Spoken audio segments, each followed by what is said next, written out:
निशा एक गांव में पली बड़ी लड़की थी जिसने हमेशा से ही चूल्हे पर खाना बनाया था और नल से पानी भरा था। उसे आज की दुनिया की आधुनिक चीजों के बारे में इतना कुछ खास पता नहीं था। साथ ही उसके घर में भी काफी गरीबी थी। ऐसे ही एक दिन निशा की माँ रेखा उससे बोलती है, बेटा तेरे लिए ना शहर से एक बड़ी ही अमीर घर का रिश्ता आया है। अमीर घर का रिश्ता? मेरे जैसी गरीब लड़की के लिए? हाँ बेटा, वो तेरी शहर वाली जानकी बुआ है ना, वो करवा रही है ये रिश्ता। माँ पहले अच्छे से बात कर लो, कहीं ऐसा ना हो कि बाद में वो लोग मना कर दे हमारी गरीबी को देखकर।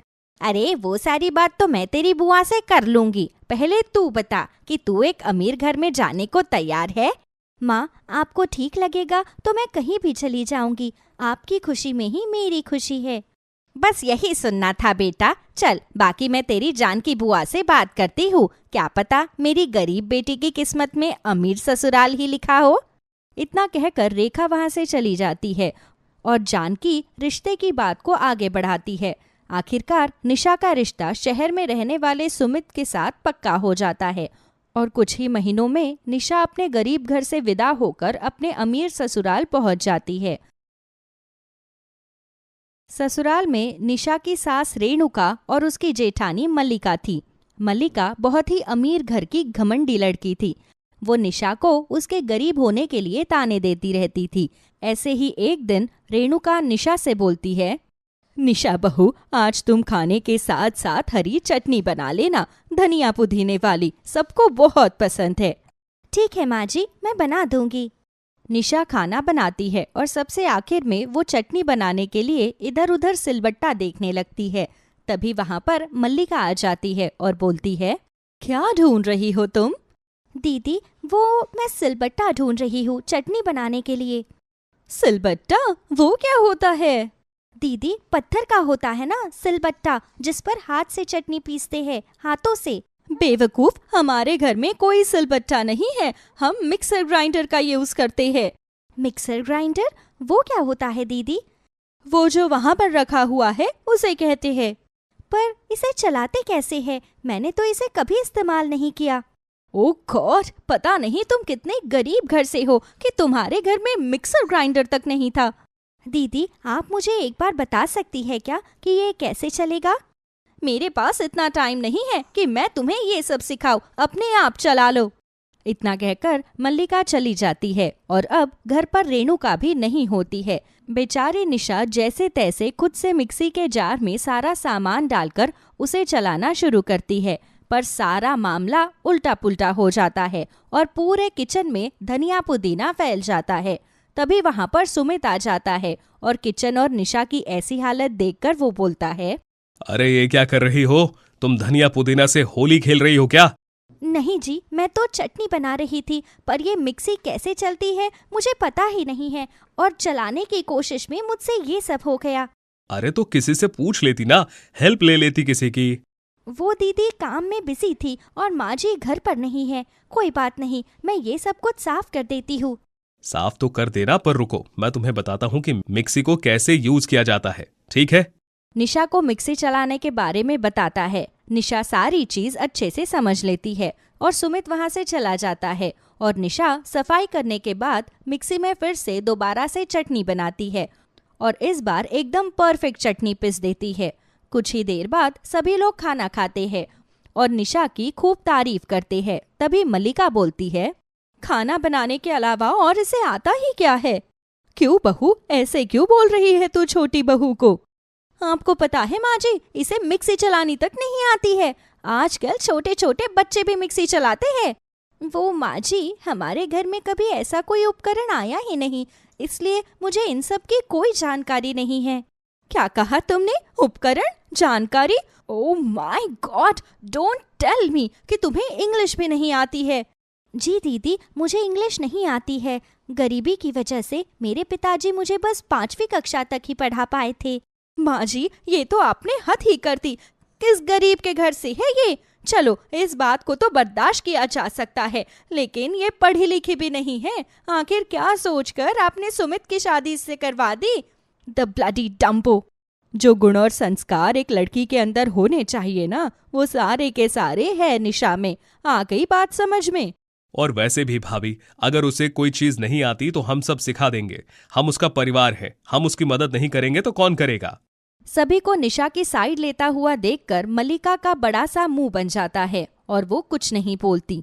दिन गुजरते जाते हैं, जहाँ एक तरफ रेणुका और सुमित निशा को हर छोटी बड़ी चीज अच्छे से समझा रहे थे, वहीं दूसरी तरफ मल्लिका कोई ऐसा मौका अपने हाथ से नहीं जाने देती थी जब वो निशा को उसकी गरीबी को लेकर ताना ना मारे। ऐसे ही एक बार निशा, रेणुका और मल्लिका तीनों ही बाजार में शॉपिंग करने के लिए जाते हैं, जहां पर मल्लिका एक बहुत ही महंगी साड़ी पसंद कर लेती है और निशा से बोलती है, दीदी जिस हिसाब से ये साड़ी की कीमत बता रहे हैं, उस हिसाब से इस साड़ी का कपड़ा बिल्कुल भी अच्छा नहीं है। तुम चुप रहो, गांव की गवार, तुम्हें क्या पता कि कपड़ों की क्या क्वालिटी होती है? दीदी मैं सच कह रही हूँ, एक धुलाई के बाद ही ये साड़ी आपकी बिल्कुल खराब हो जाएगी। इससे पहले तुमने कभी इतना महंगा कपड़ा खरीदा है? अच्छा, जो मुझे सजेशन दे रही हो। अरे अगर छोटी बहू कह रही है तो हो सकता है कि कपड़ा अच्छा ना हो बहू। प्लीज माँ जी, इतने सालों से मैं शॉपिंग कर रही हूँ, मुझे बहुत अच्छे से पता है क्या सही है और क्या गलत है। आप हर बात पर इस गरीब बहू की साइड लेना बंद कर दीजिए। माँ जी रहने दीजिए, अगर दीदी को यही लेना है तो उन्हें लेने दीजिए, कोई बात नहीं। निशा के कहने पर रेणुका भी मल्लिका को कुछ नहीं कहती है। मल्लिका अपनी पसंद से उस महंगी साड़ी को खरीद कर घर ले आती है और उस साड़ी को पहनती है, और जैसे ही वो साड़ी को धोती है तो पहली ही बार में उसकी साड़ी का सारा रंग चला जाता है। और उस साड़ी की ऐसी हालत देखकर मल्लिका बोलती है, ये क्या हो गया? मेरी इतनी महंगी साड़ी पोछा कैसे बन गई? मैंने तो पहले ही कहा था दीदी आपसे कि ये कपड़ा बिल्कुल भी अच्छा नहीं है। कपड़े का कोई कसर नहीं है, कसूर तेरा है। तुमने ही किसी गंदे डिटर्जेंट पाउडर से मेरी साड़ी को धोया होगा। बिल्कुल भी नहीं दीदी, आपने जो वो मुझे सर्फ वाला पानी लाके दिया था ना, उसी से धोया है मैंने तो इसे, वो भी अपने हाथों से, फिर भी इसकी ये हालत हो गई है। निशा इतना बोल ही रही होती है कि तभी वहां पर रेणुका भी आ जाती है और साड़ी की ऐसी हालत देखकर रेणुका जोर जोर से हंसती है और बोलती है, बहू अगर उस दिन तूने छोटी बहू की बात मानी होती तो तेरे इतने पैसे बर्बाद तो ना होते। माँ जी मेरी कोई गलती नहीं है, गलती आपकी इस गवार बहू की है। इसी ने जरूर मेरी साड़ी के साथ कोई छेड़खानी करी होगी। अरे बिन वजह उस बेचारी पर इल्जाम क्यों लगा रही है? गलती तेरी है। जा निशा बहू, तू जाकर अपने कमरे में आराम कर। रेणुका के कहने पर निशा वहां से चली जाती है और मल्लिका पैर धमकाती हुई अपने कमरे में अपनी साड़ी को लेकर चली जाती है। ऐसे ही दिन गुजरते जाते हैं और ऐसे ही कई चीजों में जब मल्लिका निशा को नीचा दिखाने की कोशिश करती तो हर बार निशा की ही जीत हो जाया करती, जिस वजह से अब मल्लिका को निशा से और भी ज्यादा नफरत होने लगती है। और एक दिन मल्लिका अपने दिमाग में कुछ सोचते हुए बोलती है, ऐसी बात नहीं बनेगी, अब मुझे कोई बड़ी साजिश करनी होगी। हर किसी को ये गरीब बहू कुछ ज्यादा ही अच्छी लग रही है। ऐसा खेल खेलूंगी ना, 1 मिनट में इसे अपनी औकात याद आ जाएगी। घर के बाहर ना निकाल दिया ना तो मेरा नाम भी मल्लिका नहीं। ऐसे ही एक दिन मल्लिका निशा से बोलती है, निशा मैंने कुछ सामान मंगवाया है, थोड़ी देर बाद एक डिलीवरी वाला आएगा सामान देने के लिए, तो तुम वो सामान ले लेना। ठीक है दीदी, मैं ले आऊंगी। कुछ ही देर बाद घर की डोरबेल बजती है। मल्लिका के कहने पर निशा दरवाजा खोलती है और सामने एक लड़का हाथों में फूल लेकर खड़ा होता है। मल्लिका के कहे अनुसार निशा उस लड़के से फूल ले लेती है और मल्लिका चुपके से उन दोनों की फोटो क्लिक कर लेती है। निशा वो फूल लाकर मल्लिका को दे देती है और बोलती है, दीदी आपने फूल किस लिए मांगे थे? तुमसे मतलब, जितना तुमसे कहा था उतना तुमने कर दिया ना, ठीक है बस जाओ। निशा वहां से चली जाती है और मल्लिका उन फूलों को घर के बाहर वाले डस्टबिन में फेंक देती है। शाम को जैसे ही सभी लोग आते हैं तभी मल्लिका अपने प्लान की शुरुआत करती है और उस फोटो को सुमित और रेणुका को दिखाते हुए बोलती है, आपकी छोटी बहू को जरा देखिए तो सही, आपकी छोटी बहू क्या गुल खिला रही है, अपने आशिकों को घर पर बुलाकर उनसे फूलों के गुलदस्ते ले रही है। ये सच नहीं है, ये गुलदस्ता तो मुझे दीदी ने लेने के लिए कहा था। झूठ मत बोलो निशा, मैं क्यों फूलों के गुलदस्ते घर पर मंगवाऊंगी? भला मुझे क्या काम है उनका? दीदी आप झूठ क्यों बोल रही है? आपने ही तो कहा था मुझे। वो फूलों का गुलदस्ता घर में ही होगा, मैं अभी लेकर आती हूँ माँ जी। निशा जल्दी से मल्लिका के कमरे में जाती है, पर वहाँ पर फूलों का गुलदस्ता नहीं होता है। निशा पूरे घर में जांच करती, लेकिन कहीं पर भी उसे वो गुलदस्ता नहीं मिलता है। माँ जी मुझे माफ कर दीजिए, मैंने सच में ऐसा कुछ नहीं किया है। मैं सच कह रही हूँ, मैंने ऐसा कुछ नहीं किया है। बहू, मुझे तुझसे ऐसी उम्मीद बिल्कुल भी नहीं थी। चल, मैं तुझे घर के बाहर निकाल दूंगी। इतना कहकर रेणुका निशा का हाथ पकड़ती है और उसे घर की दहलीज के बाहर खड़ा कर देती है और घूमकर मल्लिका के चेहरे पर एक करारा तमाचा मारती है और बोलती है, शर्म नहीं आती बहू? एक औरत होकर दूसरी औरत के चरित्र पर लांछन लगाते हुए तू कुछ भी कहेगी और मैं मान जाऊंगी और मुझे तेरी किसी चाल का पता ही नहीं चलेगा। मैं और सुमित पहले से ही सब कुछ जान गए थे। मैंने आपको डस्टबिन में वो फूलों का गुलदस्ता रखते हुए पहले ही देख लिया था और मैंने माँ को आकर सब कुछ बताया। हमें नहीं पता था कि आप निशा के भोलेपन का ऐसे फायदा उठाएंगी। बहू, कभी भी किसी लड़की की इज्जत अमीरी या गरीबी से नहीं, उसके संस्कारों और गुणों से होती है, जिसमें निशा तुझसे 100 गुना आगे है। सारा सच सामने आने के बाद मल्लिका का सिर शर्म से झुक जाता है, जिसके बाद वो सभी से माफी मांगती है और निशा का हाथ पकड़ के फिर से उसे घर के अंदर लेकर आती है। और इस तरह गरीब बहू का अमीर ससुराल फिर से खुशहाल ससुराल बन जाता है।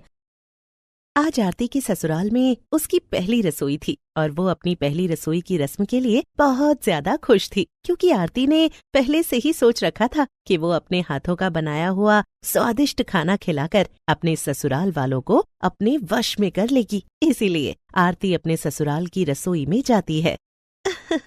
आज मैं अपने ससुराल वालों के लिए इतना स्वादिष्ट हलवा बनाऊंगी कि हलवा खाते खाते ये लोग अपने हाथ भी खा जाएंगे। आज इन लोगों को मैंने अपने वश में न कर लिया तो मेरा नाम भी आरती नहीं। ऐसा सोचकर आरती जैसे ही कढ़ाई को उठाने की कोशिश करती है, वो कढ़ाई अपने आप ही आरती के हाथ से हवा में यहाँ वहाँ उड़ने लगती है। ये देखकर आरती की आंखें फटी की फटी रह जाती हैं। हाँ, हे भगवान, कहीं मैं कोई सपना तो नहीं देख रही हूँ ना? ये सब क्या हो रहा है? ये कढ़ाई अपने आप कैसे उड़ने लग गई? हाँ, ये कैसी रसोई है भला? आज तक मैंने कभी ऐसी रसोई तो नहीं देखी। कहीं ये कोई जादुई रसोई तो नहीं है ना? हे भगवान, मुझे तो बहुत डर लग रहा है। तभी रसोई में जितने भी चम्मच थे वो सभी आपस में बात करने लगते हैं और बाकी के जो बर्तन थे वो भी कढ़ाई की तरह हवा में उड़ने लगते हैं। ये देखकर आरती बहुत ज्यादा डर जाती है और उसे चक्कर आता है और वो नीचे गिर जाती है। तभी वहां पर आरती की सास मनोरमा आती है। अरे ये क्या? कहीं इस आरती को रसोई का सच तो पता नहीं चल गया ना? खैर, अभी ये सब सोचने का वक्त नहीं है। मनोरमा सबको आवाज लगाकर वहां पर बुलाती है, जिसके बाद आरती का पति अर्जुन आरती को उठाकर कमरे में ले जाता है और डॉक्टर को फोन करके घर पर बुला लेता है। थोड़ी देर बाद डॉक्टर भी आरती का चेकअप करने के लिए आरती के घर आते हैं और आरती का चेकअप करने के बाद डॉक्टर कहते हैं, जी घबराइए मत, हो सकता है आरती जी को थकान की वजह से चक्कर आ गए हो। मैंने इनको एक इंजेक्शन दे दिया है, थोड़ी देर में आरती जी को होश आ जाएगा। आप लोगों को चिंता करने की जरूरत नहीं है, इन्हें कुछ नहीं हुआ है। ये कहकर डॉक्टर वहां से चले जाते हैं। डॉक्टर के जाने के बाद थोड़ी ही देर में आरती को होश आता है। आरती के होश में आते ही मनोरमा और अर्जुन सभी लोग आरती से कहते हैं, क्या हुआ आरती बहू, तुझे अचानक से चक्कर कैसे आ गए? माँ, लगता है अपनी पहली रसोई की रस्म से आरती इतना ज्यादा डर गई कि बेचारी को बिना खाना बनाए ही चक्कर आ गए। अर्जुन, हर वक्त हंसी मजाक अच्छा नहीं लगता। देख, वो बेचारी कितनी डरी हुई है और एक तू है जो उसका मजाक बनाने में लगा हुआ है। अच्छा सॉरी आरती, सॉरी। अच्छा ये बताओ, क्या हुआ था तुम्हें? तुम इतनी डरी हुई क्यों हो? कहीं सच में तुम्हें अपनी पहली रसोई से डर तो नहीं लग रहा है ना? नहीं नहीं, ऐसा तो कुछ भी नहीं है। मैं बहुत ज्यादा डर गई थी क्योंकि मैंने रसोई में कुछ चीजें ऐसी देखी कि जो मैंने आज तक नहीं देखी थी। रसोई में कढ़ाई, कुकर, थाली अपने आप हवा में उड़ रहे थे और बाकी के जो बर्तन थे ना, वो सब आपस में बातचीत कर रहे थे। ऐसी जादुई रसोई तो मैंने आज तक नहीं देखी, इसीलिए मैं बहुत ज्यादा डर गई थी।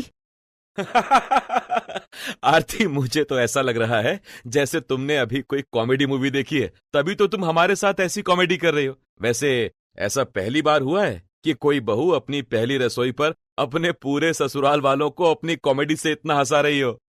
आरती की बातें सुनकर उसके ससुराल वाले जोर जोर से हंसने लगते हैं, क्योंकि किसी को भी आरती की बातों पर यकीन नहीं था। हर कोई आरती का मजाक बनाने लगता है। ये देखकर आरती को बहुत गुस्सा आता है और वो रोने लगती है। तभी मनोरमा सबको शांत करवाकर आरती से कहती है, बस हो गया अर्जुन, और कितना मजाक बनाओगे मेरी बहू का? अरे मेरी प्यारी लाडो रानी, हो सकता है कि तूने कोई सपना देखा हो, या फिर ये भी हो सकता है कि तू बहुत थक गई हो, इसीलिए ये सब हुआ हो। तू अभी आराम कर, तेरी पहली रसोई की रस्म हम कल पूरी कर लेंगे। हाँ।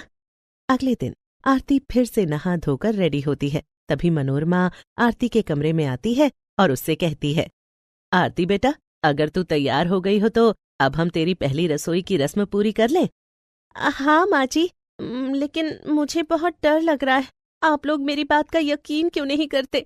मैं कोई बच्ची थोड़ी ना हूँ जो ऐसी बहकी बहकी बातें करूंगी। मैंने खुद अपनी आंखों से वो सब देखा है, फिर आप लोग मेरा यकीन क्यों नहीं कर रहे? अरे बहू, मैं हूं ना तेरे साथ, तो क्यों चिंता करती है? चल तू मेरे साथ रसोई में चल, मैं भी तो देखूं आखिर ऐसा क्या देख लिया था तूने जिस वजह से तू अभी तक परेशान है। आरती को अपनी सास की रसोई में जाने से बहुत डर लग रहा था, इसीलिए वो रसोई में जाने को तैयार नहीं थी। लेकिन मनोरमा के समझाने पर आरती अपनी सास के साथ रसोई में जाने के लिए तैयार हो जाती है। चल जा, मैं यहीं खड़ी हूँ और तू जल्दी से सभी के लिए हलवा बना ले। और हाँ, आज तेरा पहला दिन है इस रसोई में, इसलिए जो भी बनाना टेस्टी बनाना, क्योंकि मेरे घर में सभी को मीठा खाना बहुत पसंद है। सासू माँ, आप कहीं मत जाना, आप यहीं खड़ी रहना जब तक मैं हलवा नहीं बना लेती। हाँ हाँ बेटा, तू चिंता मत कर, मैं यहीं खड़ी हूँ। जा, अब तू जल्दी से जाकर हलवा बना ले। मनोरमा वहीं रसोई में खड़ी थी, जिसके बाद आरती अपनी पहली रसोई की रस्म के लिए हलवा बनाती है। लेकिन इस बार रसोई में एक भी बर्तन अपनी जगह से टस से मस नहीं हुआ था। ये देखकर आरती को बड़ा ही अजीब लगता है और वो मन ही मन सोचने लगती है, ये क्या, अब ये बर्तन अपने आप हवा में उड़ क्यों नहीं रहे हैं? कहीं ऐसा तो नहीं कि ये लोग मेरी सासू माँ को देखकर डर गए हों? हाँ, शायद यही बात है, तभी तो डर के मारे ये लोग अब मुझे डरा नहीं रहे हैं। चलो, जो भी है अच्छा है, कम से कम अब मैं आराम से सबके लिए मीठे में हलवा तो बना सकती हूँ। थोड़ी देर बाद आरती ससुराल में सभी को अपने हाथ का बनाया हुआ मीठा हलवा खिलाती है। हलवा खाने के बाद हर कोई आरती की खूब तारीफ करने लगता है। अरे वाह, क्या बात है! आरती के हाथ में तो सच में जादू है, जादू। इतना टेस्टी सूजी का हलवा बनाया है, मजा आ गया हलवा खाकर। ऐसा लग रहा है जैसे किसी रेस्टोरेंट से मंगाया हो। हाँ बेटा, तू बिल्कुल ठीक कह रहा है। आरती ने सच में बहुत टेस्टी हलवा बनाया है। अब जल्दी जल्दी तुम लोग मुंह मीठा करो।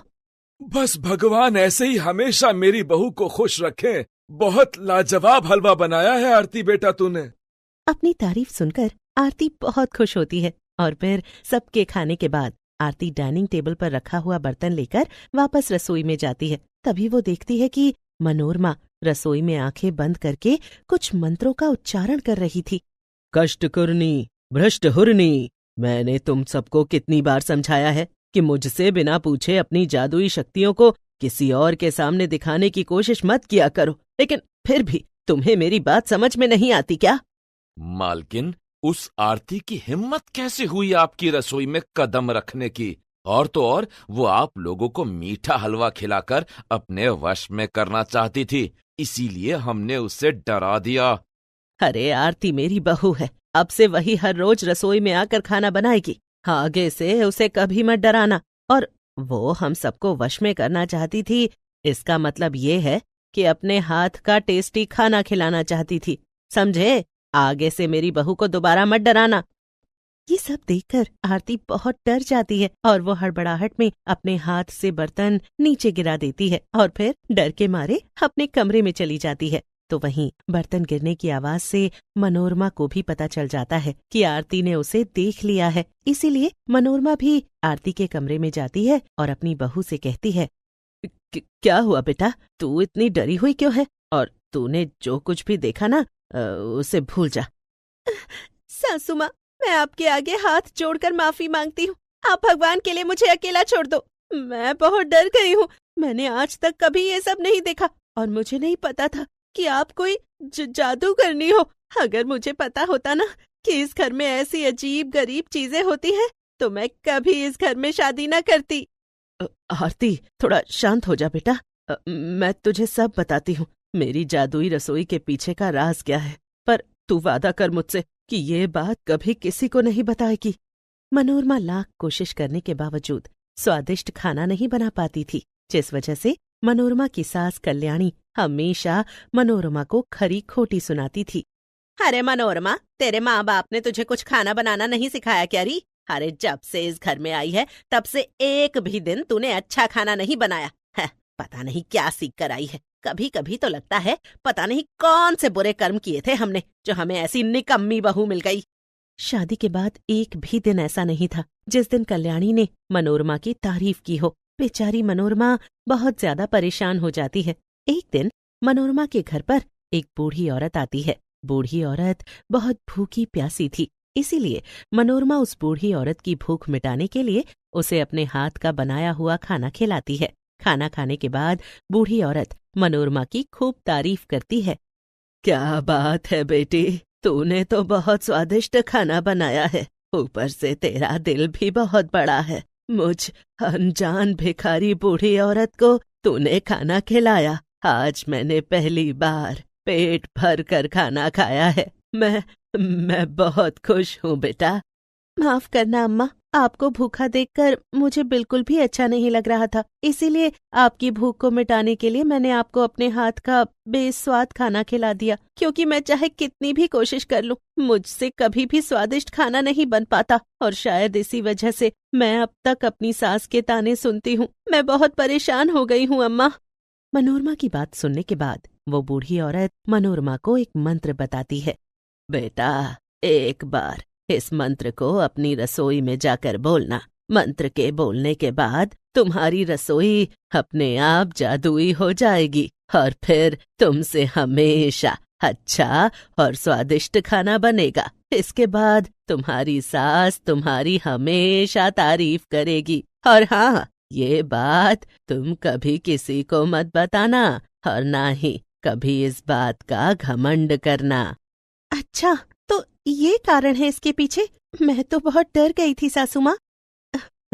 कोई बात नहीं, अब से तुझे डरने की कोई जरूरत नहीं है। और हाँ, मेरी रसोई जादुई है, इसका राज अब हम दोनों के बीच ही रहेगा।